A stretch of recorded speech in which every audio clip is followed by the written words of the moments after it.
there's nobody that's completely staked a claim, so to speak, at that either one of those spots.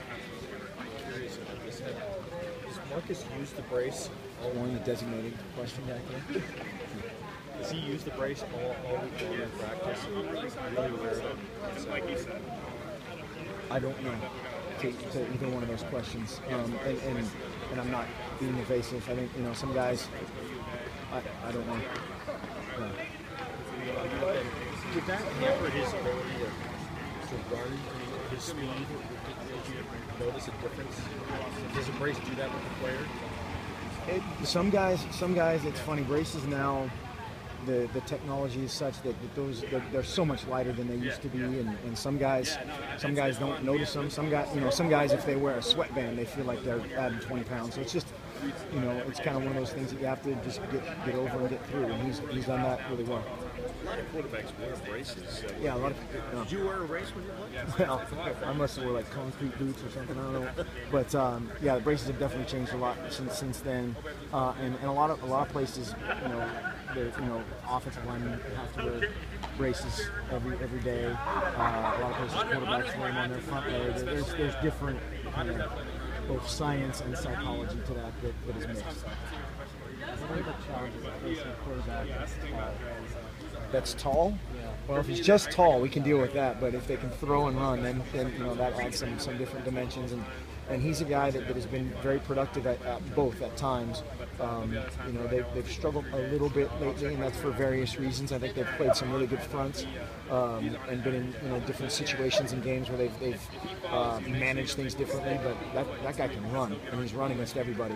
And so anytime you add that element to a guy that is capable as a passer, that's tough. That's another dimension. Does he remind you of Osweiler just because of his height and able to do both things? It seems like he runs better than him, and maybe that's just I don't remember his Osweiler as that productive a runner, and maybe that's just my imagination or my poor memory. But he runs more I think than Osweiler did, and obviously Coach Erickson had both, so he might shed some different or better light on that.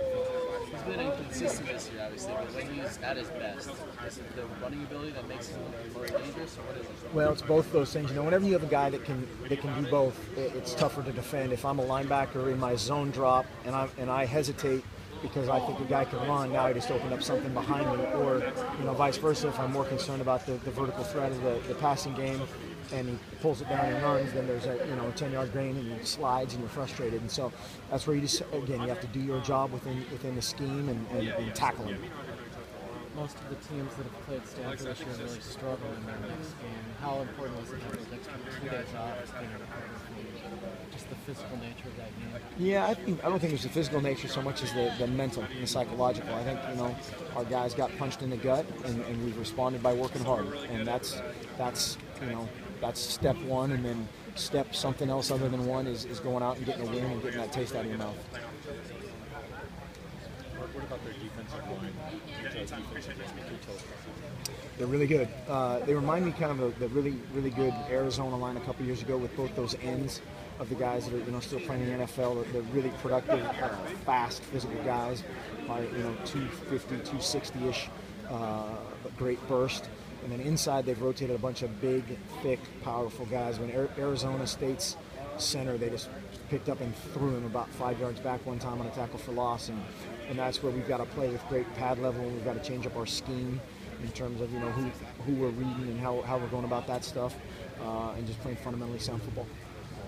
Mark, has Byron Marshall's play allowed you to kind of elevate him to the starter in that role, and used to Anthony more as a receiver or a special positions guy? Well, Byron.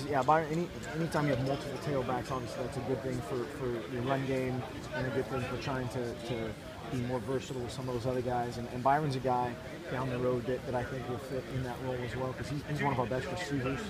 In fall camp, he did a great job when we cross-trained those guys of route running, catching the ball. But yeah, the more skilled guys, the better. More versatile skill guys, I'm sure. Do you see Anthony more in a receiver role or using him? We'll see. That's all ongoing. It just again depends partly on what our strengths are that week, both from a game plan standpoint and also from an availability standpoint, health-wise. And that's kind of how it all plays out. Thanks.